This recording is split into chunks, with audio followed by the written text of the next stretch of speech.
everybody. Welcome back to Crafts by KMW. Thank you so much for clicking on this video to watch it. I truly appreciate it, and I hope you enjoy it. I have another flip through of a brand new book for you. So sit back, relax, get a snack, get a drink, and check out a brand new book with me that hopefully you might like to get for yourself. That's why I do these flip throughs. So in the comments, let me know if you have this book already, if you're getting it, or if you would like to get it in the future. I would love to know if you're a Beauty of Horror fan, just like I am. And also, if you would give this video a thumbs up to like it, I would truly appreciate it. Helps me in the YouTube algorithm. Subscribe if you haven't already. I would love to have you join my Krafty community, and comment and share if you have other people who you know might like this video or my channel. I would love to have them come aboard as well. So with that being said, let's look at the book. So I have removed the dust jacket because it's just easier, and I usually remove them so as I'm using the book, I don't destroy the book jacket. So he always has a dust cover on his Beauty of Horror books. The books are always the same size, 10.5 by 10.5, roughly square. And this book jacket is black and white with red foiling. The foiling is so pretty. I just love it. And then the back gives you more images and a little overview of the book. So I'm not going to read this for you. I've read it, and I wouldn't say there's spoilers, but I know I was so excited to get to read everything myself when I got this book, so I don't want to spoil anything for you. So when you get the book, you can read the back for yourself. So the inside, as always, has images that we can color. So on the edges, there's a little bit of images that you can color, and then the inside is a blown up image from the book that you can color. One thing I will say is that this paper is glossy, so you're going to want to stay away from wax-based materials, things like chalk pastels. Those will not work. You would need to use markers or paint. Maybe oil-based pastels would work. I'm not sure. I'm not even sure if watercolor pencils would work. I don't know if they would color well enough on the glossy paper. I think gelatos would work though, gel crayons. So you just have to use different materials if you do want to color the inside of this. I have never colored one of these, but I totally want to.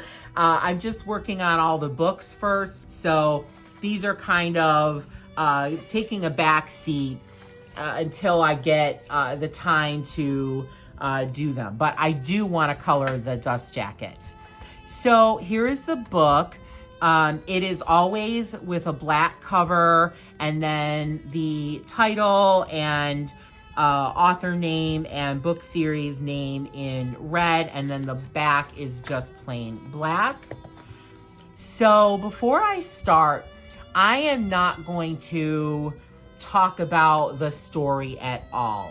I want you, if you get this book, to be able to read it and enjoy it and have it develop for you all at that time. So I don't want you to have any prior information about the story. So I'm just gonna go over and talk about the illustrations. So I hope it doesn't disappoint you, but I don't want to give anything away because I know I was so excited when I got to dive into the story myself. So this is actually like a mini novel or like a graphic novel. And if you don't know anything about Alan Robert, he not only is an amazing illustrator and has created all these wonderful coloring books for us, but he's a graphic novelist as well. He has written several graphic novels that he has written and illustrated. And just as a side note, he is also a member of a really popular, very heavy metal band called Life of Agony. So if you're into that music, you might want to check out his band if you haven't already. But I am so glad that for this book, he melded his kind of graphic novel side with his illustrator side. And I'm so excited to share this book with you, or at least as much as I can, because I don't want to ruin it. So here is the title page. And again, we have a little image that we can color, which is from the Dust Jacket front cover. And so the next page gives us the copyright information. And again, he always gives us something to color on every page. And then we have a This Book Belongs To page, again, with this cool bow and skull on it that we can color. And then we get into the book. So if you're not familiar with Alan Roberts' Beauty of Horror series books, the paper is bright white. It is pretty flat. It does not have really any tooth to it. So it's good for pretty much any type of supplies that you want to use. Wax pencils, paint, chalk pastels, gel pens, gel crayons, crayon, pretty much anything works on here. You can use water-based materials as well, like markers and paint, because the paper is pretty thick. It's a decent quality paper, and it will buckle a little bit with water, but once you keep the book flat, it will remain flat. So you don't have to worry about that, and the pages will flatten out. One thing I also want to mention about the book is that the paper has stayed consistent throughout all the other books. He has remained with the same publisher, so I really like that. So the supplies that you have used on other Beauty of Horror books, you can use in this one just as well. They will work perfectly because the paper is all the same. Hannah Carlson, for example, has changed publishers, so her paper has changed. So it's been a little bit of a learning curve for me to figure out what supplies work best and even what colors of certain supplies work best, because some colors work better than others. For example, in her books, white Posca pen works just terribly, but other colors of Posca pen work great. So I'm really glad that we don't have to worry about that with this book and with Alan Roberts' books. So when we turn the page, we get to the story. So I love this image. It's so detailed. We see like kind of an old sort of vintage kind of I don't know, witchy sort of town. Really cool. So a lot of the pages just have borders on them, which I really like. Just shows a lot of cool sort of witchy, Halloween-y images. Here is one of the characters in the story. I love the spider webs in the background and the spider, very cool. So here's kind of a 2-page spread of this picture and then a hand doing something. I'm not going to reveal what she's doing, but I love the background, like this vintagey paper, wallpaper. This would be so fun to color and look so cool. So here it looks like she's in, I don't know, maybe a store or a home. There's just a lot of, again, really cool vintage things. This looks like a curiosity cabinet. Here we have a skeleton chair. That's really cool. These are just gonna be so fun. And these illustrations, as always, are very detailed, very wonderful to color. So here we just have, this was kind of hard for me to discern, but I think what this is the underside of like an elevator. So all the things that are kind of in the shaft. And that is just a really creepy, creepy image to me. I'm not afraid of elevators, but now I'm gonna have that image in my head of like, what is below as we are descending in this elevator? It's just kind of a creepy thought. So here we have kind of a zombie guy, and I'm assuming this is one of the characters in the story. We're just seeing the back of her head. So here is a really cool, I don't know, maybe like a Nessa, the Loch Ness Monster. And again, every page is really detailed, has a lot of things to color on it. So here we have these frames. We have maybe a Yeti on here, and here are two characters from before. And this border is just really cool. You can do a lot with it color-wise.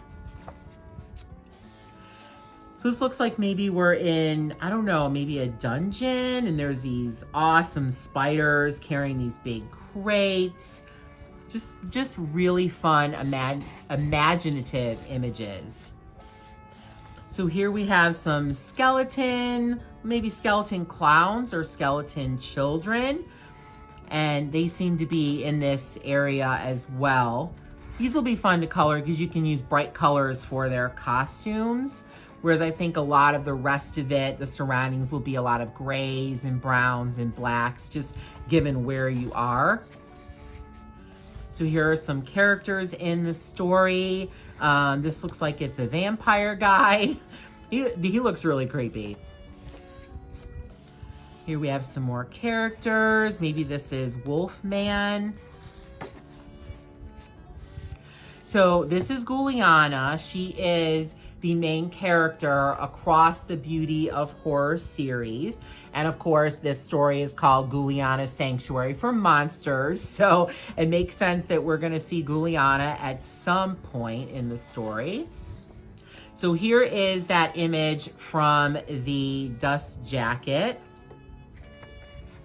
I'm excited to color this one. It's just fun with all of the different monsters.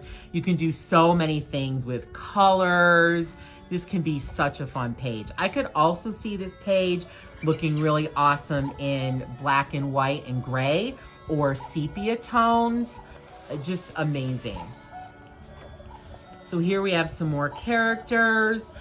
This is actually Ghouliana's dog, and I do know the name now, so Ghouliana's dog is named Poppet. So here's Ghouliana and Poppet, and then we have this cool castle. So here's some more illustrations to go along with the story. We have a hand holding, looks like a broken piece of wood, and then this cool, looks like a pencil with a skull attached. So here we have some more characters in the story along with Ghouliana and Poppet. Again, looks like they're in like a dungeon or a basement. Maybe they're in the basement of the castle. I hope I'm doing a good job of not giving anything away. Here's another character. Here we have a vampire. And I love how Alan has drawn in all the stalactites and stalagmites. You could make these dark colors, or they could be bright colors. You could make them all different colors or tones of the same color. I could see them being really cool in like reds and purples. So much you can do. So here's the castle again, and here we have, looks like a flying vampire. I don't know if it's that same character from before. So here he is again, and we have, looks like kind of a dilapidated castle and some of the monster guys. Here we have a ship and our vampire again. And here I think is the same vampire and one of our characters in the story. So here we have some witches. They are amazing, really Halloween-y, creepy witches. Love them. So it looks like these might be some ingredients in a potion, maybe. So here is one of our lead characters, and then we have Ghouliana. Looks like she might be having a vision. I'm not really sure. So here's one of our characters riding a spider. Here we have a zombie. Looks like he might be hitting a gong. Oh, and here's our Loch Ness monster. That doesn't look good. It looks like she might be getting out. And so here we have some monsters and the main character. Something's happening to her. She looks quite pained. So here we have the Yeti. And here's Ghouliana again with our zombie. So here we have, it looks like there's some kind of flood. And we have a lot of the characters floating around, being tossed around. Same thing here. Beautiful images. Really creepy, gory, but beautiful. So here we have our main characters, Ghouliana, Poppet, and then the other main character. So here's Ghouliana. Kind of looks like she has a decision to make. So here are some little images. Ghouliana's doing something, not sure what's going on there. This is a great image of all the monsters. It looks like they're being pelted with maybe parts of a cave or maybe the castle. So here are some neat images to go along with the story. We got this creepy like stone monster guy. Here he is again with some of the other monsters from the story. Oh, and Ghouliana and Poppet are on top. That's cool. So this is the image from the back of the dust jacket, just blown up. Very cool image. I love images that have a lot of characters in them. There's so much you can do with colors, and it's just so fun. So again, here we have a lot of the characters. We have Ghouliana and then another castle with some ghosty guys. They kind of look like some ghosts that would be in Nightmare Before Christmas.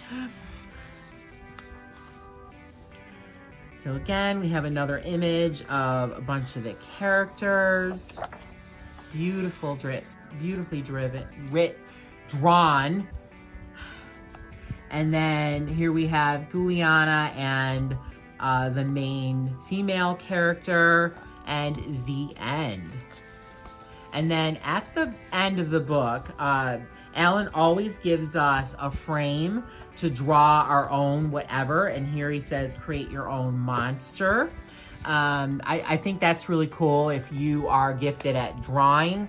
I will usually print some type of picture or at least copy a picture and put it in here. I'm not really good at drawing. So here again is the image from the front cover, a lot larger.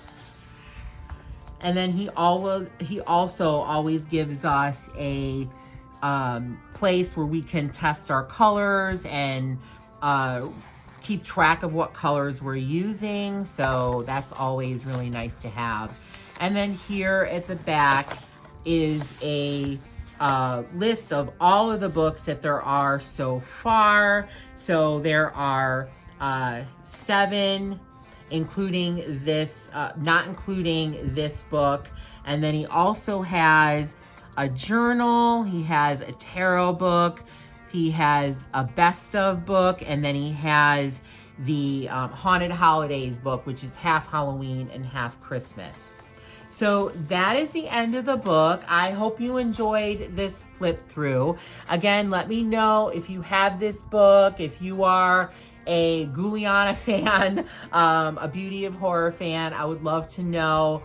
I am really excited to get started coloring in this book. I've read the story once through, but I will definitely read it at least once more as I'm coloring to get more of a sense of color. Sometimes he does allude to like eye color or something like that. So I do want to reread the book, the story, and I am definitely going to choose my colors very carefully because I want to be consistent throughout the whole book. So, for example, like Ghouliana's hair, I want to give her the same color of hair throughout the book. So I got to really think through colors so I like them enough to stay consistent throughout the whole book. But anyway, I hope you enjoyed the video, and I hope you're having a very pleasant, wonderful, and crafty day, week, summer, whatever. And I hope that you are getting to do some really fun things that you like to do. I'd love to know what things you're doing in the comments. Let me know. I do respond to every comment, and I love seeing what's going on with you guys. So thanks again. Take care, and I will see you in the next video.